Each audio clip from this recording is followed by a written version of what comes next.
तर रणजित कासलेंनी आदिती आणि सुनील तटकरेंवर केलेल्या आरोपांची चौकशी व्हावी असं करुणा मुंडेंनी म्हटलेलं आहे। करुणा मुंडेंनी रश्मी शुक्ला आणि फडणवीसांना पत्र लिहिलं आहे। तर धनंजय मुंडे विपश्यना केंद्रात गेले तरी त्यांना शांती मिळणार नाही असं देखील करुणा मुंडेंनी म्हटलेलं आहे। करुणा मुंडे सध्या आमच्या सोबत आहे। ताई, तुम्ही मुख्यमंत्री देवेंद्र फडणवीस यांना एक पत्र लिहिले, पत्रात काय लिहिले आहेत आणि काय मागणी केली?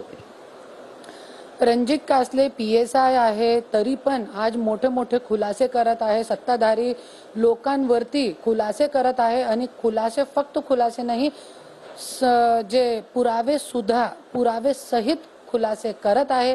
तरी पण त्यांचे वक्तव्यावर काहीही कार्यवाही न करता उलटा रणजित कासलेवरती परत कारवाई करून त्यांना जेलमध्ये टाकण्याचा शासन प्रशासन प्रयत्न करत आहे, काम करत आहे। आता 26 तारखेला त्यांनी एक व्हिडिओ टाकला होता, त्याच्यामध्ये आदिती तटकरे, सुनील तटकरेच्या नाव घेऊन ड्रग्स सापडली होती आणि आदिती तटकरेच्या आमदारकीचा कार्ड पण सापडला होता असं सांगितलेलं आहे। पण त्यांच्यावरती कारवाई न करता, या सगळी गोष्टीची CBI चौकशी न करता त्याच्यावरती काहीही एक बोलण्यासाठी कोणी तयार नाहीये पूर्ण महाराष्ट्रामध्ये।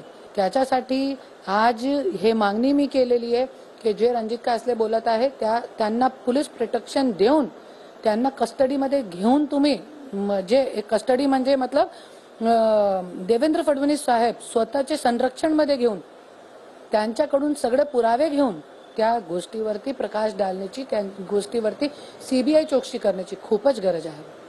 धनंजय मुंडे मनशांतीसाठी अजूनही ध्यान साधनावर आहेत, काय वाटतं तुम्हाला? ध्यान साधनावर आहेत की काय? हे तर तिकडे जाऊन बघावं लागेल, ध्यान साधना करतोय की काय करतोय आणि त्यांना मन शांती भेटणार नाही।